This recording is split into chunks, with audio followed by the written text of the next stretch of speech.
Hello friends, आज आपण बनवत आहोत पारंपरिक पद्धतीने बनवलेली अगदी परफेक्ट अशी धपाटी। तर ही धपाटी बनवायला अतिशय सोपी आहेत आणि चवीला तर मस्त अशी लागतात। तर चला वेळ न घालवता रेसिपीला सुरुवात करूया। आणि रेसिपी सुरू करण्याआधी एक रिक्वेस्ट आहे, चॅनलवर जर का तुम्ही नवीन असाल तर प्लीज चॅनलला सबस्क्राईब करायला विसरू नका। तर इथे मी 1 वाटी ओली ज्वारी म्हणजेच हुरडा घेतलेला आहे। तर हुरड्याच्या सीझनमध्ये आपण ही रेसिपी बनवू शकतो। तर हा हुरडा मिक्सरच्या भांड्यामध्ये मी पाणी न टाकताच असा छान बारीक असा करून घेतलेला आहे। तर पाणी न टाकताच आपल्याला हा बारीक करायचा आहे। तर आता हे छान बारीक झालेलं आहे। आता याचं आपण वाटण तयार करून घेऊया। तर यासाठी मी घेतलेल्या आहेत 4 हिरव्या मिरच्या, अर्धा इंच आलं घेतलेलं आहे, लसूण घेतलेला आहे, 2 लसणाच्या कुड्या मी छान सोलून घेतलेल्या आहेत, 1 चमचा ओवा, अर्धा ते पाऊण चमचा जिरं आणि कोथिंबीर घेतलेली आहे 1 मूठ। तर आता हे याच भांड्यामध्ये आपण हे वाटण तयार करणार आहोत। मी कोथिंबीर अशा पद्धतीने वाटणामध्ये टाकत आहे, म्हणजे कोथिंबीरीचा मस्त असा सुगंध आपल्या धपाट्यांमध्ये उतरेल। तर आता हे सगळं मी जे वाटणासाठी साहित्य काढलेलं होतं ते मिक्सरच्या भांड्यामध्ये टाकून घेतलेलं आहे आणि याला आपल्याला बारीक वाटून घ्यायचं आहे। हे छान आता बारीक वाटलं गेलेलं आहे। आता याच भांड्यामध्ये आपल्याला हे बारीक वाटलेलं वाटण जे आहे ते आपण काढून घेणार आहोत। हे वाटण आपलं इथे तयार झालेलं आहे। आता आपण पुढची प्रोसेस पाहूया। तर आता यामध्ये आपल्याला काही पीठं टाकून घ्यायची आहेत। तर सुरुवातीला इथे मी 1 वाटी ज्वारीचं पीठ टाकून घेतलेलं आहे।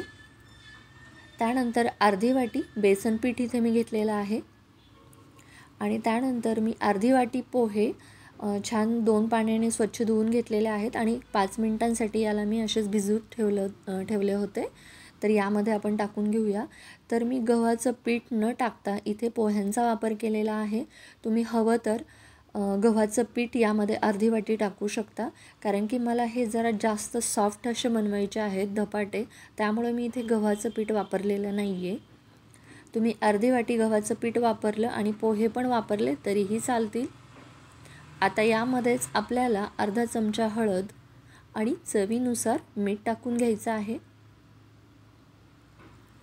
इथे 2 चमचे मी तीळ घेतलेले आहेत। सुरुवातीला आपण यामध्ये 1 चमचा तीळ टाकणार आहोत आणि 1 चमचा राहिलेले आपण गार्निशिंगसाठी ठेवणार आहोत।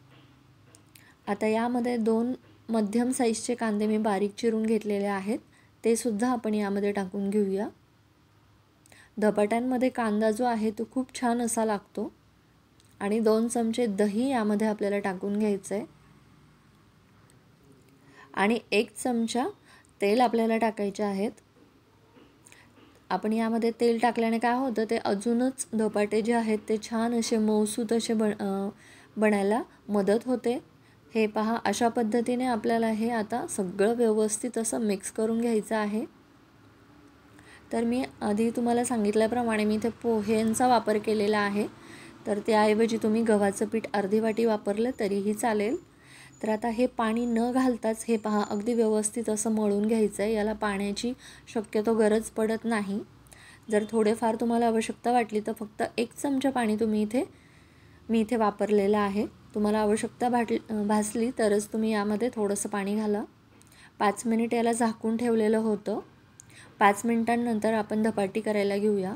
मी एक कॉटनचं कापड घेतलेलं आहे आणि ते पूर्णपणे आपल्याला ओलं करून घ्यायचं आहे आणि या ओल्या कापडावर आपल्याला एक छोटा असा उंडा घ्यायचा आहे धपाट्याचा। पिठाचा उंडा घेऊन अशा पद्धतीने मी याला गोल करून याला आपल्याला अगदी थोडंसं पाण्याचा हात घेऊन थापून घ्यायचं आहे आणि वरून आपल्याला तीळ टाकून घ्यायचे आहे। हे पहा, अशा पद्धतीने मी तीळ टाकलेली आहे आणि हातानेच पाण्याचा हात घेऊन आपल्याला याला पसरून घ्यायचं आहे। अगदी व्यवस्थित हे पसरवलं जातं, हे पहा। त्यानंतर मध्ये अगदी छोटंसं आपल्याला एक छिद्र पाडून घ्यायचं आहे। गॅसवर लोखंडी तवा मी गरम करत ठेवलेला होता, त्यावर आपल्याला अशा पद्धतीने हे धपाटे टाकून घ्यायचं आहे। वरून थोडंसं तेल सोडून घेऊया। त्यानंतर आपल्याला 1 ते 1.5 मिनिटांनंतर हे आपल्याला पलटून घ्यायचं आहे। गॅस हा आपल्याला मध्यमच ठेवायचा आहे। तर हे पहा, दोन्ही बाजूने आपल्याला हे छान असं भाजून घ्यायचं आहे, अगदी खरपूस असं। आणि त्यानंतर आपलं हे जे धपाटं आहे इथे तयार झालेलं आहे। अशाच पद्धतीने मी दुसरं धपाटंसुद्धा थापून घेणार आहे आणि तुम्हाला मी हे पहा टाकून दाखवते। तेल सोडायचं आहे